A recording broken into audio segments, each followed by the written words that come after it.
Hello students. तो जैसा कि आप सभी लोगों का जो एसएससी सीएचएसएल का एग्ज़ाम है वो 2 अगस्त से शुरू हुआ था और यहाँ पर 6 अगस्त है। आज और कल जो है आपका कोई भी एग्ज़ाम नहीं था।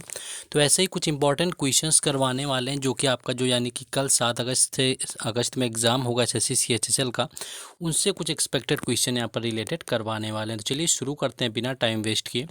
पहला क्वेश्चन है कि हिंदू विवाह अधिनियम किस वर्ष में अधिनियमित किया गया था। तो अगर हिंदू विवाह अधिनियम की बात करें तो 1955 यानी कि 1955 यहाँ पर राइट आंसर हो जाएगा, जब हिंदू विवाह अधिनियम 1955 में अधिनियमित किया गया था। इसकी बात करें तो हिंदू विवाह जो अधिनियम था 1965 की धारा 2 के अनुसार हिंदुओं में किसी प्रकार के विवाह में व्यक्ति, जाति या पंथ किसी भी व्यक्ति की परवाह किए बिना गैर हिंदू अधिनियम 1955 के नियमों का पालन करने के लिए बाध्य होगा।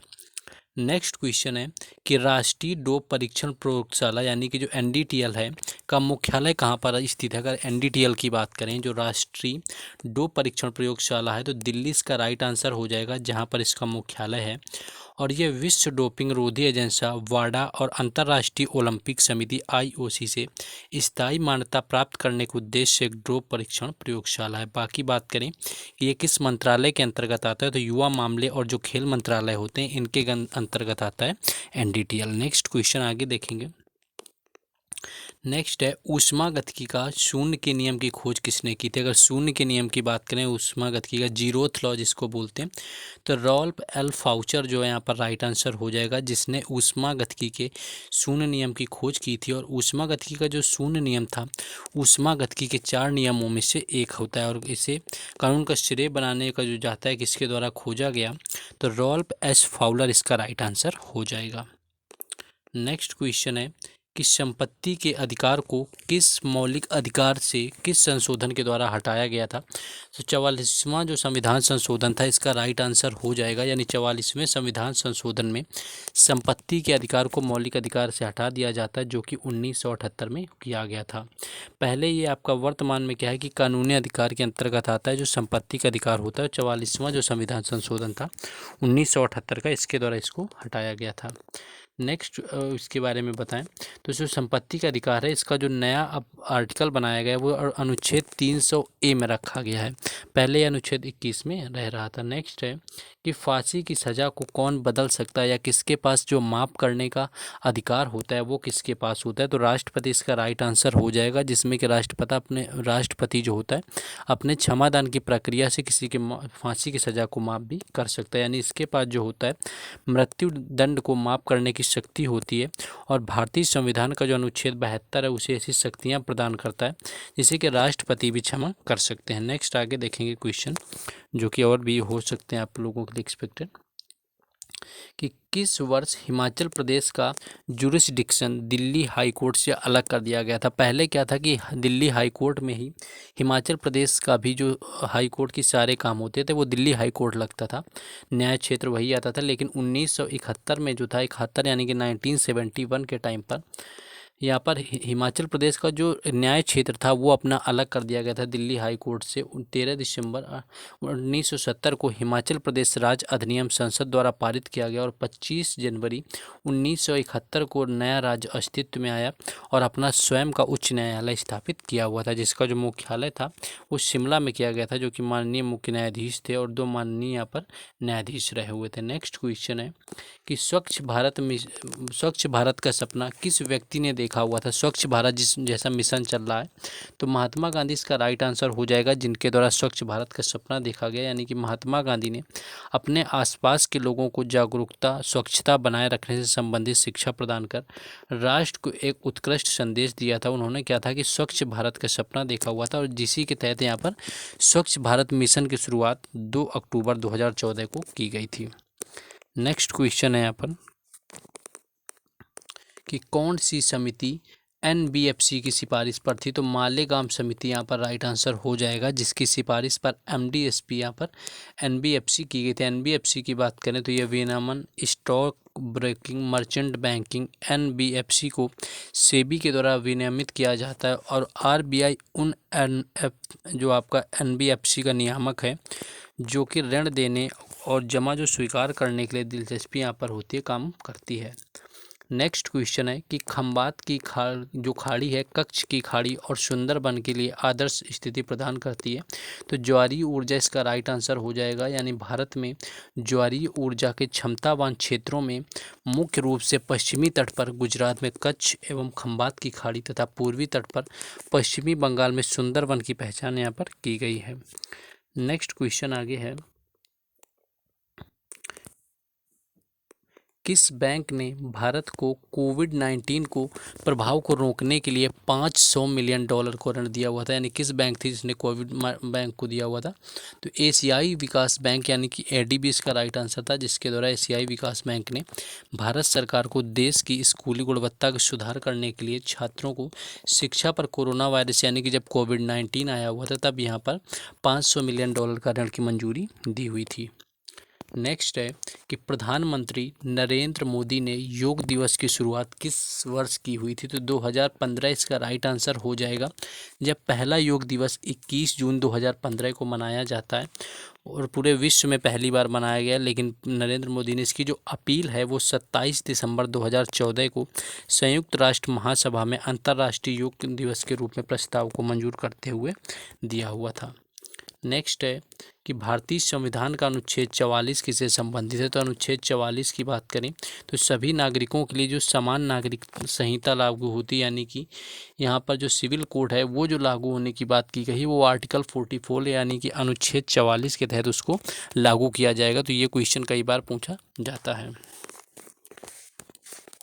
नेक्स्ट क्वेश्चन है कि पंडित राम नारायण किस वाद्य यंत्र से संबंधित हो? अगर पंडित राम नारायण की बात करें तो इनका संबंध सारंगी से। और बाकी सब किसी भी अपडेट के लिए अगर आप लोग जुड़ना चाहते हैं तो आपको टेलीग्राम चैनल और व्हाट्सएप ग्रुप दोनों के लिंक डिस्क्रिप्शन में दिए गए हैं, तो वहां से जुड़ जाइए, क्योंकि वहां पर क्या है कि आपको हर तरह की अपडेट और पीडीएफ वगैरह मिलती रहती है। साथ ही साथ आपको क्या करना है कि चैनल को ज़रूर सब्सक्राइब कर लें, क्योंकि हर एग्ज़ाम का हर शिफ्ट का एनालिसिस यहाँ पर आपको हम करवाते हैं।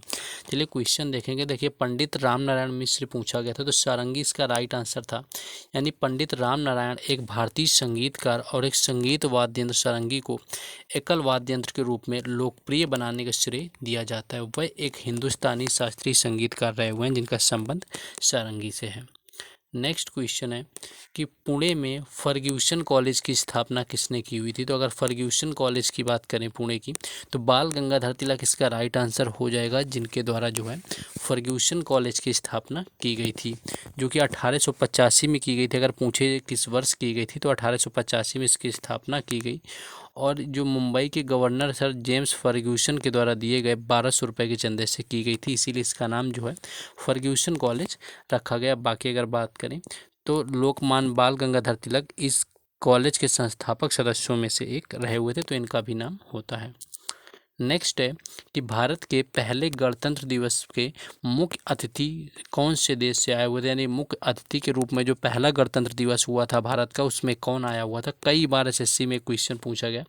इंडोनेशिया के राष्ट्रपति यहाँ पर आए हुए थे, यानी कि देश के जो पहले राष्ट्रपति थे राजेंद्र प्रसाद ने 28 जनवरी 1950 को यहाँ पर पहली बार गणतंत्र दिवस मनाया हुआ था। और उस समय जो थे इंडोनेशिया के जो राष्ट्रपति थे सुकर्णो यहाँ पर बतौर अतिथि बुलाए गए थे। नेक्स्ट है कि निम्नलिखित में से कौन सा बनारस घराने से संबंधित है? तो ऑप्शन में आपका राम शाह दिया हुआ था, जो कि बनारस घराने से संबंधित थे, जो कि राइट आंसर यहाँ पर हो जाएगा।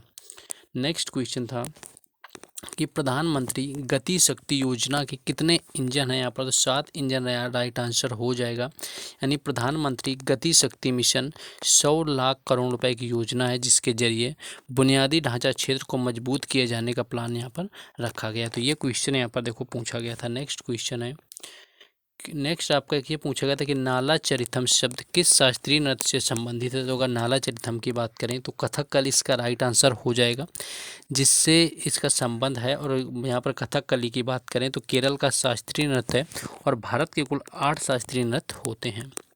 नेक्स्ट क्वेश्चन था कि कांग्रेस व मुस्लिम लीग का एक साथ अधिवेशन कहाँ पर हुआ था? तो लखनऊ अधिवेशन इसका राइट आंसर हो जाएगा, जहाँ पर इन दोनों की सुलह यानी कि कांग्रेस और मुस्लिम लीग का आपस में समझौता हुआ था।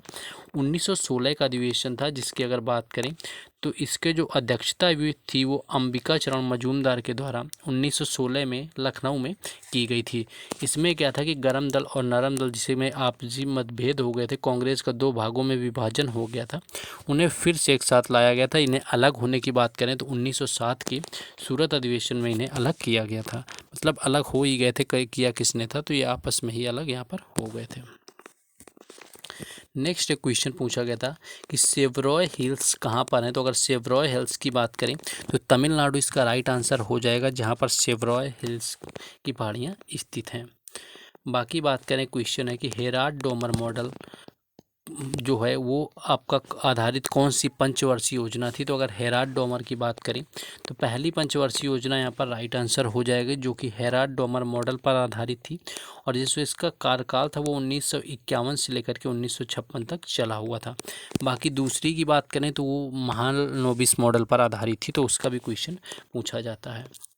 नेक्स्ट है कि किस वर्ष में डेमेट्री मेंडलीफ ने आवर्त सारणी की खोज की हुई थी। तो 1869 यानी 1869 इसका राइट आंसर हो जाएगा, जिस वर्ष डेमेट्री मेंडलीफ ने यहाँ पर आवर्त सारणी की खोज की हुई थी।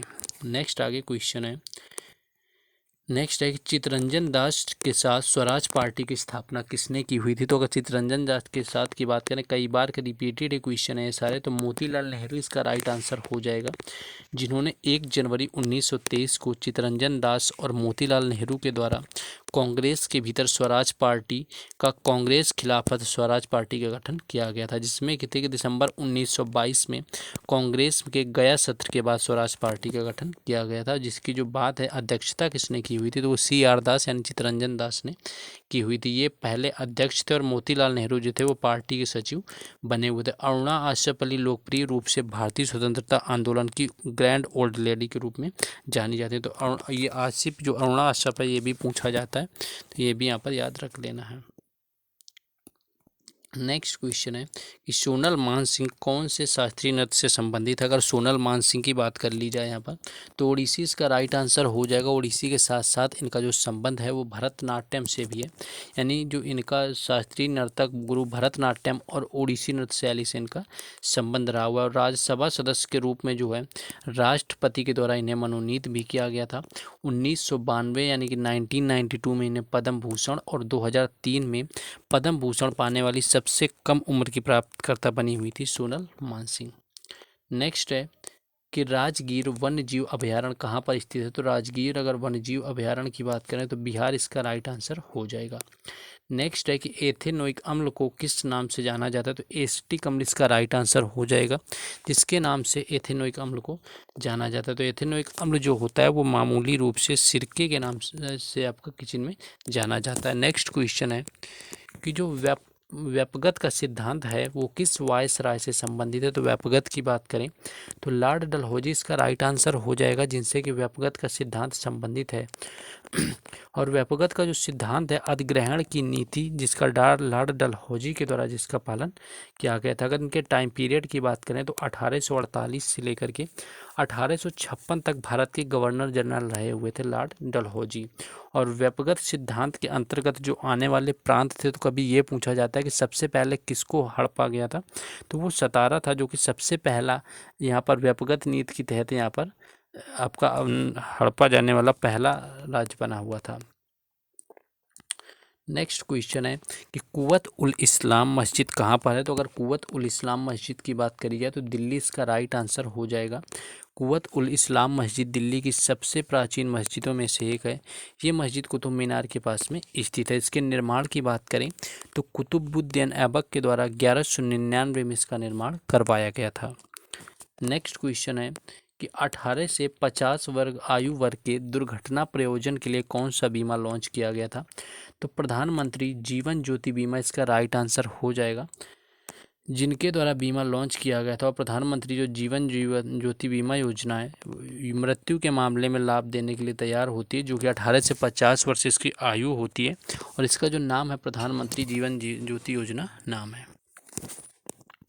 नेक्स्ट क्वेश्चन ये पूछा गया था कि इनमें से किस कलाकार को United Nations states national endowment for the arts के लिए नेशनल हेरिटेज फेलोशिप से सम्मानित किया गया था। तो जाकिर हुसैन इसका राइट आंसर हो जाएगा, जो कि भारत के तबला वादक रहे हुए हैं और 1999 में इन्हें United states national endowment for the arts की नेशनल हेरिटेज फेलोशिप से सम्मानित किया गया था। भारत सरकार के द्वारा 1988 में पद्मश्री और 2002 में यहाँ पर मिला हुआ था पद्म भूषण और 2023 में इन्हें पद्म विभूषण से सम्मानित किया गया है। तो ये कुछ क्वेश्चन थे जो कि पूछे गए थे आपके पिछले एसएससी एग्जाम में, आगे के लिए इंपॉर्टेंट होने वाले थे, करवा दिए गए हैं। बाकी आपने लाइक शेयर सब्सक्राइब ना किया हो तो कर लें। बाकी अपडेट के लिए टेलीग्राम चैनल और व्हाट्सएप ग्रुप का लिंक डिस्क्रिप्शन में दिया हुआ है।